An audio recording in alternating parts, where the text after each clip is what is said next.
Pada hari Kamis kemarin, artis senior Elma Tiana terlihat mendatangi Polda Metro Jaya, Jakarta Selatan. Kedatangannya itu untuk memenuhi panggilan pihak kepolisian terkait menjadi saksi dan memberikan keterangan seputar kepemilikan senjata api ilegal dari Gatot Brajamusti. Selama kurang lebih 3 jam lamanya, Elma mengaku dicecar sebanyak 27 pertanyaan seputar informasi yang ia ketahui terkait senjata apa yang dimiliki oleh pria yang kerap disapa Gatot. 27 pertanyaan, dan tadi saya udah ini sama penyidik ya, memang sih sekitar kepemilikan senjata api dan film Azrak yang menggunakan properti itu asli atau tidak. Jadi seputar kepemilikan itu aja, dan itu aja ya. Yang dijawab ya yang sekitar ya saya ketahui aja, dan saya sudah buat di dalam BAP ya sudah diceritakan di situlah. Ya waktu pas di film Azrak itu saya adegan dramanya, jadi saya nggak kebagian film yang tembak-tembakan dan film perkelahian, saya nggak ada di situ. Jadi untuk saya hanya di scene drama aja. Tapi di film itu juga saya ditanyain apakah menggunakan properti asli itu atau tidak ya. Saya bilang saya kurang tahu. Saudari ET kita periksa dalam 27 pertanyaan terkait tentang hubungan yang diketahui oleh saudari ET. Yang pertama, kami dari penyidik mempertanyakan tentang bahwa benar saudari ET ini adalah salah satu artis bermain dalam film Azrak. Terus yang kedua, untuk menyatakan bahwa apakah benar dalam permainan film tersebut, apakah benar menggunakan properti senjata api ataupun jenis pistol itu dalam properti yang sesungguhnya. Nah, ini kami dalami dari keterangan-keterangan saudari ET bahwa selama dalam kegiatan tersebut tidak diperbolehkan untuk menggunakan ataupun memakai properti yang sifatnya asli, apalagi dalam hal ini senjata api. Nah, saudari ET ini mengenal saudara GB ini dari tahun 2004, yaitu menjadi guru spiritualnya sampai dengan 2011. Di dalam padepokan tersebut yang ada di padepokan GB, saudari ET bersama-sama dengan RA, terus ada juga saudara AS yang kemarin juga diperiksa, ini bersama-sama merupakan orang yang sering berkumpul di padepokan. Jadi memang adegan film-film yang dilakukan saudari ET ini tidak pernah melihat adanya keberadaan senjata api tersebut. 2 pucuk senjata api jenis pistol, yang pertama yaitu Glock tipe 26 kaliber 9 mm, yang kedua Walther PPK kaliber 32 mm, serta hampir 2000 butir peluru jenis kaliber 9 mm, 32 mm, dan 22 mm. Hampir 2000-an lebih. Karena pada saat penggeledahan pertama itu ada 1400-an lebih, dan yang kedua ada sekitar 600-an lebih.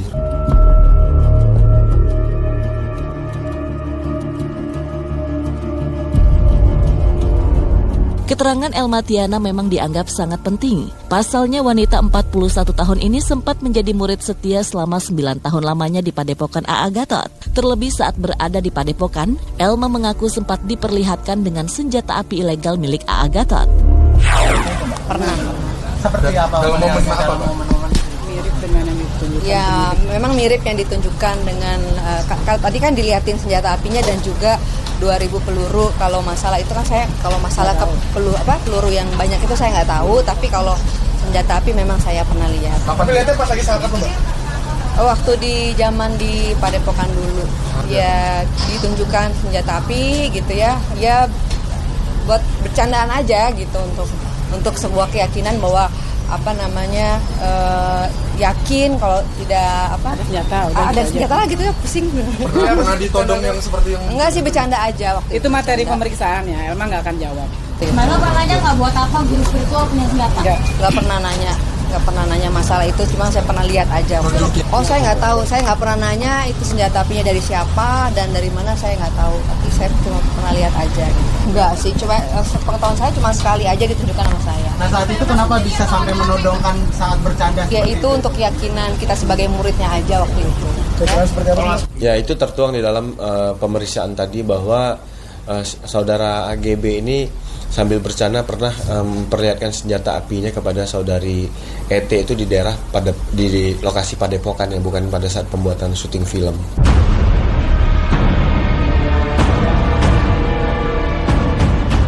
Sebelum kedatangannya kemarin, Elma memang sempat mengaku resah dan gugup untuk memenuhi panggilan pihak kepolisian. Pasalnya ini merupakan kali pertama Elma ikut terseret dalam kasus hukum yang terbilang serius. Namun usai pemeriksaan, senyum lega terpancar dari wajah Elma. Terlebih Kasubdit Resmo Polda Metro Jaya, AKBP Budi Hermanto menjelaskan bila Elma bersikap sangat kooperatif dengan memberikan sebuah informasi yang ia ketahui sehingga pihak kepolisian tak mengalami kendala. Kalau ET sebagai saksi sangat kooperatif, ya, membuka semua informasi yang diketahui. Ini mungkin sangat membantu bagi pihak penyidik untuk mendalami proses penyidikan ini. Enggak, biasa aja. Saudari ET juga fun aja pada saat diperiksa polisi. Tidak ada kendala apa-apa? Nggak ada kendala, nggak ada masalah. Tak hanya Elma Tiana saja yang ikut terseret sebagai saksi dalam kasus kepemilikan senjata api ilegal dari Gatot Brajamusti. Rupanya pihak kepolisian juga mengaku siap memanggil beberapa saksi lainnya dan ada dari beberapa rekan selebritis yang perlu dimintai keterangan untuk mendalami kasus ini lebih lanjut. Ya, ini kan baru dari keterangan saudari ET. Kami akan mendalami lagi nanti untuk pemeriksaan selanjutnya kepada saudara GB. Masih kita dalamin beberapa saksi, besok masih kita akan periksa, yaitu sutradara pembuatan film DPO, Detachment Police Officer, termasuk artis yang memerankan itu saudari NC, serta siangnya kami akan memeriksa saudari RA.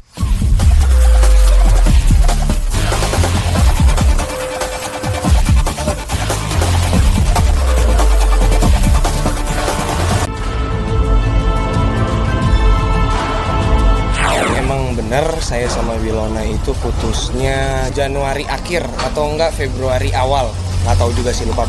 Pokoknya antara 2 bulan itu. Dan soal juga sama Selin,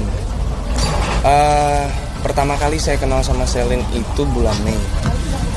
Dekat sama Selin juga bulan Mei dan menjalin hubungan sama Selin itu bulan Mei juga. Ya, seperti itulah klarifikasi Stephen William seputar hubungan asmaranya yang sudah dirajut bersama Selin Evangelista sejak bulan Mei lalu. Nampaknya kini baik Stephen dan Selin sudah tak perlu menutupi jalinan asmara mereka. Bahkan usai Stephen memberi pengakuan, di hari selanjutnya tanpa perasaan malu, Selin juga mengakui kisah asmaranya dengan Stephen. Bagi wanita 24 tahun ini, pengakuan dari Stephen seputar kisah cinta yang tengah mereka rajut itu membuat hatinya sangat lega. Pasalnya ia tak perlu lagi bermain kucing-kucingan dan merahasiakan jalinan cintanya bersama pria yang kini dicintainya itu. Kalau ditutupi ya pasti ya, semua hubungan kalau namanya ditutup-tutupin ya pasti kan, apapun, bukan hanya hubungan ya, tapi apapun itu pasti kalau kita punya sesuatu hal yang kita tutupin pasti kita nggak merasa lega. Tapi sekarang kalau semuanya sudah diklarifikasi, semuanya sudah jelas sejelas-jelasnya ya lega lah perasaannya. Kita nggak bisa ngomong gitu sebebas ini gitu di media gitu kan, aku harus menghindar, kalau nggak aku harus mendinain gitu. Tapi sekarang aku udah bisa ngomong plong gitu. Nah tadinya aku mau ini kan di lagu gitu, jadi sebenarnya tuh nggak seperti itu kejadian nyatanya gitu.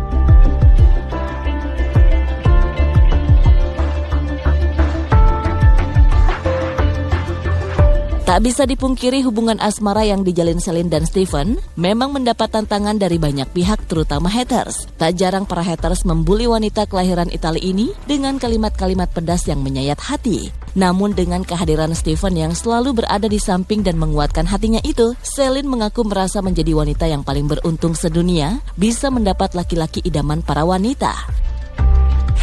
Kita berdua ini kayak ya kita harus terus bertahan, kita berdoa terus sama Tuhan agar kita dikuatkan deh, kayak gitu terus. Jadi ya supaya kita tetap sama-sama bertahan dan sama-sama kuat gitu. Jangan dengarkan kata mereka, kita tidak hidup tanpa mereka. Maksudnya haters atau orang-orang yang berpikiran negatif ya, kalau orang doain kita yang baik-baik kita amini. Kalau orang-orang yang doain kita jelek ya udah, ya kita nggak hidup sama mereka juga gitu. Iya jelas lah, merasa perempuan paling beruntung ya, karena dapat laki-laki yang diidam-idamkan sama semua perempuan, dan dapat laki-laki yang bisa menerima saya apa adanya juga, dapat keluarga baru yang sangat mencintai saya juga gitu.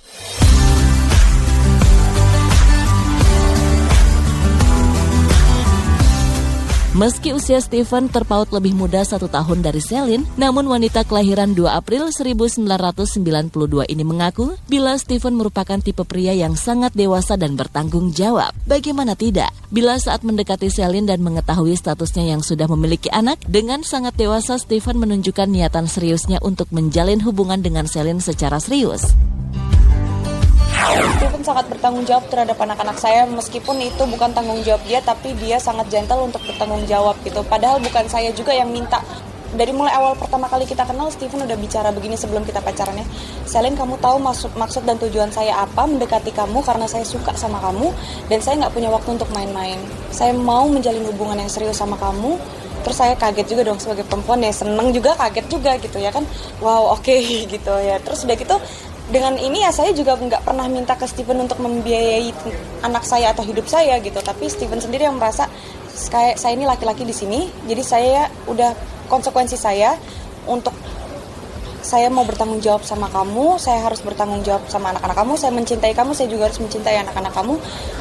Saya menganggap anak-anak kamu menjadi anak-anak saya juga gitu. Soal status saya, soal perbedaan umur, soal apapun itu nggak ada masalah. Soal masa lalu saya juga nggak jadi masalah buat keluarga saya ataupun baik keluarga Steven. Tidak ada masalah apa-apa, mereka menerima karena mereka bilang malahan masa lalu itu udah nggak penting lagi. Yang penting sekarang adalah kamu yang sekarang dan kamu yang ke depan.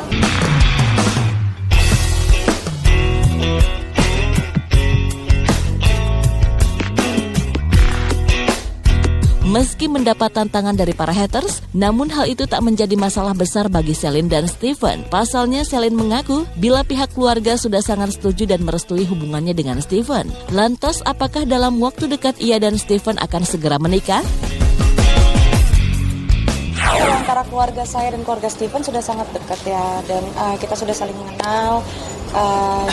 Gimana juga kan kalau kita mau berhubungan dengan satu orang, kita harus berhubungan juga dengan keluarganya, harus baik-baik ya. Kita nggak boleh punya masalah keluarga, nggak boleh punya keganjalan antara keluarga, karena kalau udah kayak begitu nggak akan ada ujungnya. Diutamakan kita mendekati hati ke pasangan kita, ke keluarga juga harus sama gitu. Dari status saya, keluarganya sangat welcome ke saya, sangat welcome ke anak-anak saya. Bahkan Steven sangat menyayangi dan sangat peduli terhadap anak-anak saya. Anak saya juga sangat menyayangi Steven, suka banget sama adiknya Steven juga. Anak-anak Celine sih baik, welcome banget sama aku juga, emang nerima aku juga. Didoain aja semua yang terbaik jenjang ke depannya, karena kan kita kan nggak bisa menentukan ya. Bisa jadi besok, bisa jadi lusa, bisa jadi bulan depan, kan nggak tahu gitu. Bisa jadi, ya. Target sih nggak ada, cuma rencana ada. Mau rencananya kapan buat diresmikan? Oh, nanti saya kabarin.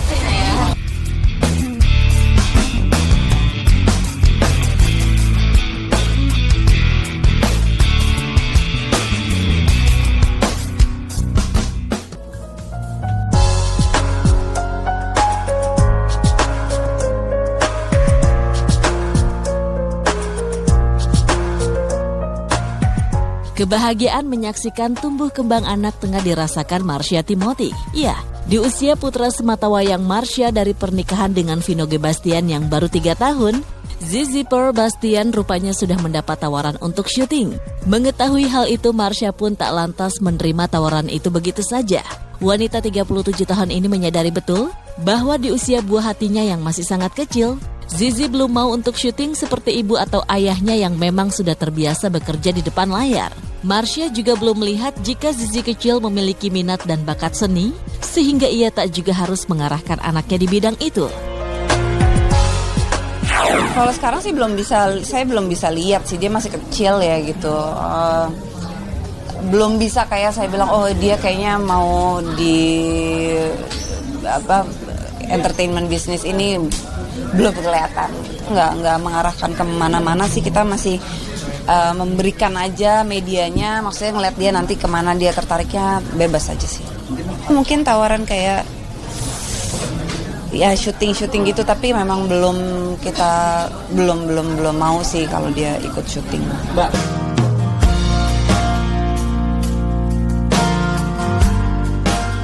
Justru saat ini yang harus Marsha berikan kepada Zizi anaknya adalah bagaimana ia dan suami memberikan pengertian tentang sifat-sifat yang baik. Seperti Marsha tidak harus selalu menuruti semua permintaan Zizi terhadap suatu barang atau benda yang diinginkannya. Marsha menandaskan bahwa hal itu bukanlah sebuah kebiasaan yang baik untuk tumbuh kembang Zizi ke depannya. Kalau sama anak saya sih saya lebih banyak berusaha untuk ngobrol sih, biarpun dia masih kecil gitu. Maksudnya lebih banyak kita kasih pengertian sih gitu. Nggak juga kayak dia pergi kemana, dia minta apa terus harus diturutin tuh nggak kita biasain juga sih.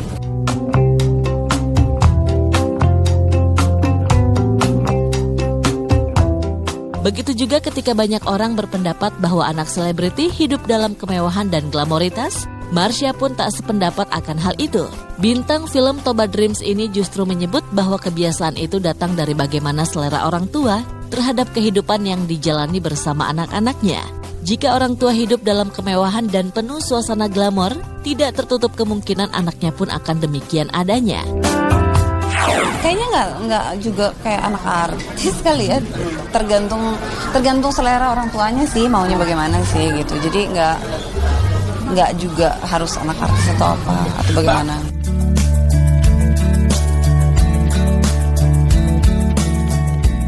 Sebagai ibu yang masih peduli terhadap nilai-nilai tradisional dan kearifan budaya, tak jarang Marsha mengajak Zizi belusukan ke pasar-pasar tradisional jika dirinya syuting di luar kota. Disitulah Marsha mengajarkan anak untuk berbelanja pakaian atau mainan di pasar-pasar tradisional. Dengan cara itu, Marsha pun bisa menghindari Zizi dari tren busana anak-anak yang terus mengalami perkembangan dan berlabel mahal. Pertama, anak tuh cepat banget besarnya gitu. Jadi kayak terlalu boros sih kalau misalnya harus mengikuti tren atau mengikuti brand tertentu. Ya enggak sih. Saya beli kalau saya lagi ada di luar kota dan ada pasar gitu ya, saya beli juga sih. Dia pun ikut gitu. Jadi untuk seumurnya mungkin dia cukup banyak lihat berbagai tempat sih. Karena biasanya saya ajak kemana-mana.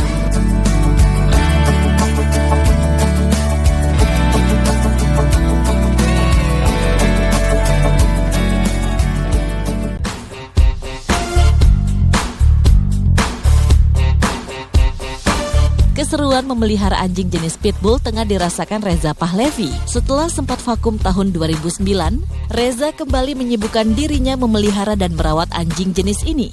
Namun memelihara dan merawat Pitbull bukanlah perkara mudah. Reza sendiri harus rutin mengajak berenang untuk melatih gerakan kaki belakang anjing kesayangannya itu.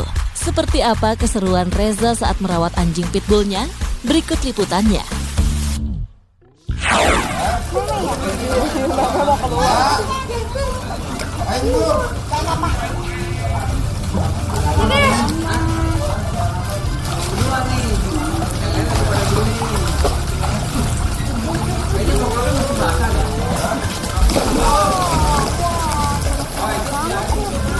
Ya. Jadi ini untuk melatih kaki belakang sebenarnya gitu. Cuman biasa kan Pitbull tuh mainnya spring pull, wet pulling, tangkasan atau segala macem. Kita di sini emang treatnya beda gitu. Jadi emang ada harinya untuk Pitbull untuk berenang gitu. 2009 sempat vakum Mbak gitu. Sekarang lagi sama sesepuh lagi diajarin.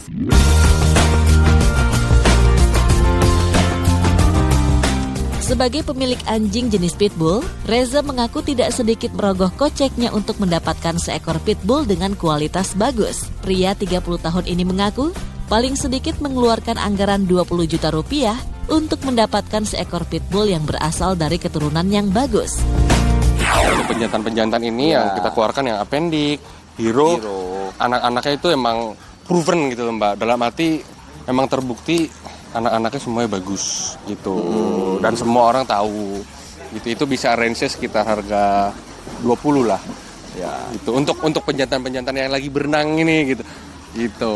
Dua ini sama Postlager juga percaya dengan bloodline Mbak gitu. Jadi cicit, kakek semuanya itu darahnya harus kental biar dapat anjing yang bagus gitu. Anjingnya stabil gitu.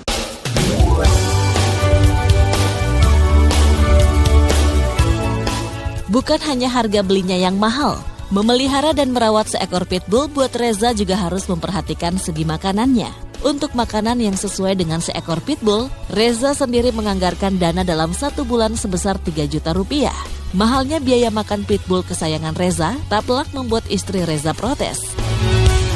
Kalau untuk kisaran itu untuk makanan doang bisa 3 juta. Karena kan kalsium, dog food, dagingnya sendiri memang harus seger gitu Mbak. Vitamin-vitaminnya juga gitu. Makanya istri-istri itu banyak ya kok ya. Ya tapi ya sudahlah katanya hobi ya. Udah selama itu positif. Belum cemilannya kayak keju mozzarella gitu. Kalah kita. Makanya istri-istri kita tuh sering marah. Kita makan ikan asin sama tempe bilang pitbull dikasih daging yang banyak katanya. Pasti dapat komplainan lah. Dapat komplainan dari istri-istri itu pasti, apalagi Mbak Ika ya kan.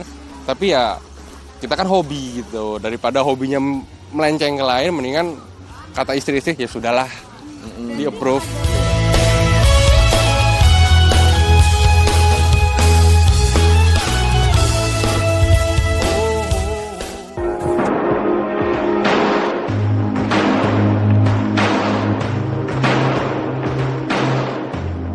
Kurang lebih 1,5 tahun menjalin hubungan asmara, pasangan Tias Mirasih dan Raiden Sujono rupanya semakin mesra saja. Hal ini terlihat di akun Instagram keduanya yang kerap memamerkan kebersamaan di setiap postingan. Rupanya Tias mengaku bila ia dan pujaan hatinya memang selalu menghabiskan waktu bersama, mengingat keduanya memiliki hobi yang terbilang sama. Oh kalau sebulan nggak pernah, karena aku sama Raden kadang-kadang hampir tiap hari ketemu, karena kan ada usaha, jadi pasti ada aja yang dibahas gitu. Ada kerjaan apa segala macam, biasanya kita hampir tiap hari ketemu. Jadi biasanya kalaupun nggak ini pasti ketemu aja sebentar, ketemu bentar. Yang paling lama nggak ketemu itu kemarin aku pergi tahun lalu hampir 2 minggu kan trip sama Raden kan cruise. Ya hampir 2 minggu lah, 12 hari kalau nggak salah pergi. Itu lumayan, kangen banget. Kangen ini kayak gini juga misalnya kayak lagi ini bapaknya Raidennya lagi pisah gitu. Maksudnya kayak aduh aku kangen banget nih, kangennya bukan sama aku.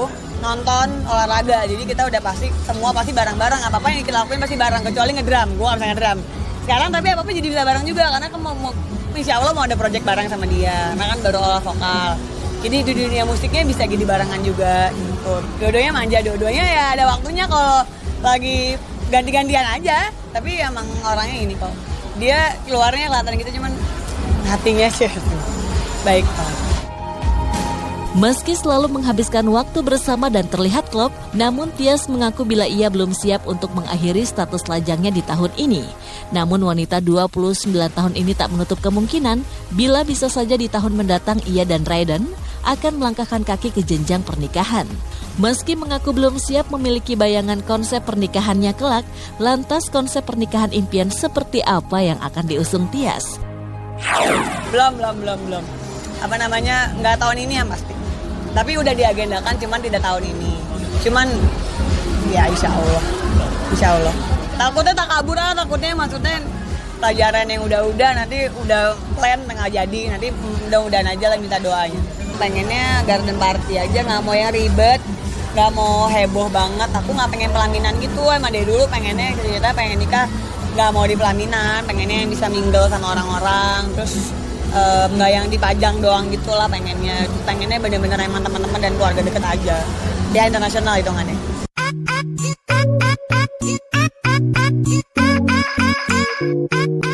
Bila biasanya wanita yang hampir menginjak usia kepala 3 dibuat resah, mengingat belum kunjung menikah, namun itu tak terjadi pada Tias. Bahkan Tias mengaku bila pihak keluarganya pun tak menuntutnya untuk segera melepas masa lajang.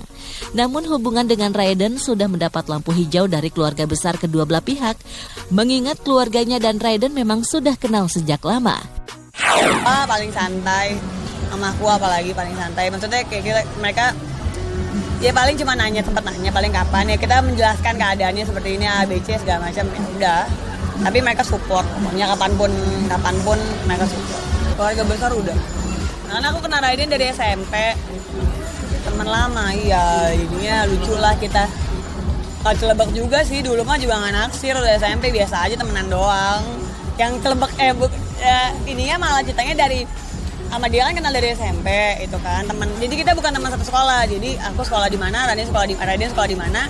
Cuman mainnya bareng, dia suka main ke sekolah aku gitu.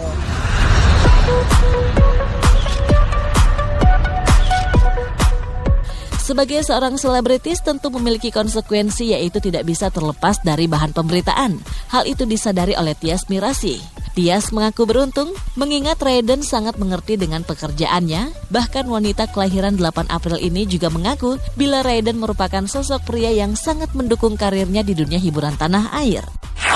Karena dia orang yang paling support ya, maksudnya kalau orang pada tahu mungkin dengan pemberitaan aku Simpang Siur dan ini dia orang yang paling nomor 1 support aku dan percaya gitu, maksudnya sedikit pun dia nggak pernah membahas masalah ini, masalah itu, keluarga besarnya pun juga nggak ada satupun yang langsung gimana sama aku atau apa ya, karena mereka tahu aku gimana lah gitu, karena udah kenal lama kali ya, jadi udah tahu aku banget gitu. Yang paling penting buat aku sih itu, dan supportnya sih nomor 1 sih, dia orangnya cuek banget, santai, nggak cemburuan gitu, nggak ribet deh orangnya gitu, cuek, terus cuek, kalau bentukannya kan gitu ya, tatoan gitu, cuman dia ini banget, emang penyayang banget orangnya sebenarnya gitu, caring dan support segala hal yang aku mau lakuin, mau acting, mau syuting, kayak sekarang juga lagi olah vokal gitu, jadi ya sama dia di support banget.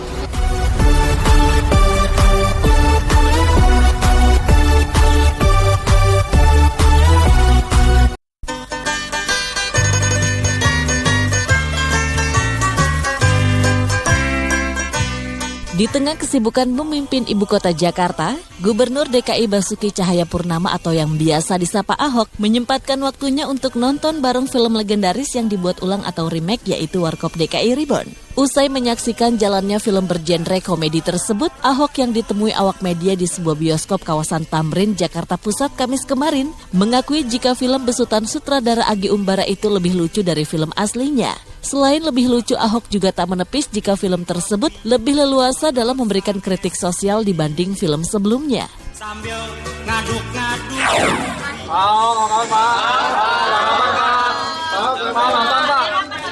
Nonton Pak.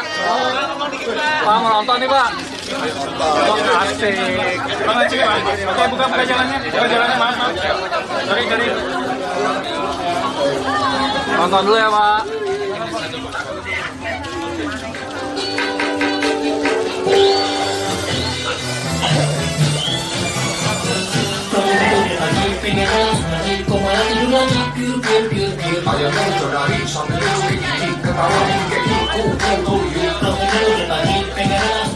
Menurut saya ini lebih lucu, lebih nggak ada potongan yang kita bisa berhenti dibandingkan yang lama loh. Yang lama malahan mungkin kita juga dulu kan nggak bisa diungkapkan secara terbuka ya, sindiran politik ya. Kalau ini kan lebih terbuka gitu loh. Nah kalau dulu kita mesti tebak maksudnya apa nih, kritik sosialnya bagus gitu, dan juga memang lucu, kocak. Mungkin juga memang apa ya, udah jarang sekali ada film yang bisa buat lucu kayak dulu ya. Balik lagi nih, ya Warkop DKI balik lagi. Kira-kira recommended ya Pak? Ya saya kira semua harus nonton, lucu. Saya langsung tanya sama Mas Indro, yang patunya udah rekaman belum? Begitu gue. Ya kita kan jadi penasaran kan, pengen tahu nih harta karunnya di mana, 8 miliar kok. 8 miliar mah gampang nyarinya. Terhibur dong. Aku udah ngantuk, capek, ngakak-ngakak aku. Bagian mana Pak yang paling suka? Dari awal buka udah lucu, kepala goyang-goyang.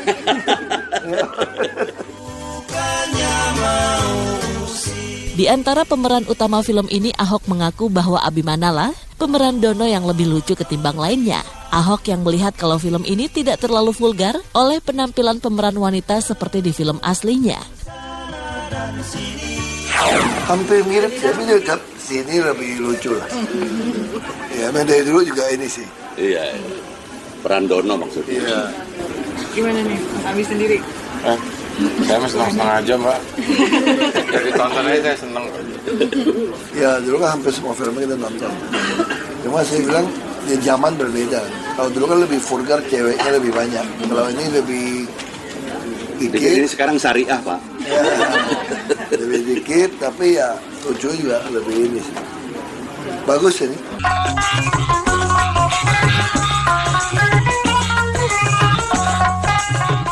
Saat menonton bareng, Ahok sebenarnya ingin mengajak anak bungsunya. Namun karena anaknya tidak bisa, Ahok pun mengajak pasukan biru atau pekerja harian lepas suku dinas tata air DKI yang telah bekerja keras mengeruk sungai-sungai yang ada di Jakarta. Biru kan musim hujan, terus kan kerja udah capek banget tuh. Kita tuh ada 1186 saluran penghubung 13 sungai utama. Nah, itu hampir semua kan nggak pernah dikeruk. Dulu kita pakai kontraktor, keruknya kan nggak jelas. Terus sekarang kan mereka itu buntu kan dia kerjain, masuk sampai dalam. Nah saya kira pantas lah mereka nonton ya. Jadi hiburan sendiri Pak? Iya. Karena tiap tengah malam tuh saya monitor mereka terus. Kadang-kadang malamnya mereka masih masuk. Masih basah tiup masuk untuk bersihkan saluran penghubung. Makanya saya sampaikan pada kepala dinasnya, nanti aku mau nonton Warkop nih. Udah janji mau nonton pasti seru, saya bilang. Ajak anak buahnya dong. Karena kita nggak bisa banyak. Nanti kita giliran aja, saya bilang. Secara bertahap. Pak, nanti mau ajak keluarga nggak Pak buat nonton? Nggak mau, saya tadi juga mau ajak anak saya, pasti ngakak tuh yang nonton tuh. Waktu nonton komik Cat aja dia bilang lebih lucu daripada Kung Fu Panda. Apalagi dengerin ya Pak? Iya loh, padahal anak saya di sekolah internasional bahasa Inggrisnya baik kan. Kayaknya memang gerakan badan ini lebih lucu daripada kata-kata. Kung Fu Panda kan lebih, ya lucunya kan lebih apa ya, ke arah kata-kata bijaksana, pokoknya betul-betul lucu gerakannya. Apalagi nanti nonton yang ini ya Pak? Iya, saya kira ini lebih lucu daripada komik. Berarti ini sukses menghibur ya Pak? Sukses. Bagi Ahok, menyaksikan film komedi seperti Warkop DKI Reborn merupakan sesuatu yang bisa membuatnya tertawa lepas. Dan karena film ini sudah sangat lucu, Ahok pun bingung saat dimintai pendapat apakah dirinya akan memberikan masukan untuk bagian kedua film ini. Apa yang mau masukkan udah lucu banget. Udah lucu banget sih. Atau Pak Ahok mau ikut dari Partai Perjuangan? Enggak, saya mau usul Pak Ahok. Warga DKI harus nonton semua. Yang nggak nonton cabut KTP-nya Pak.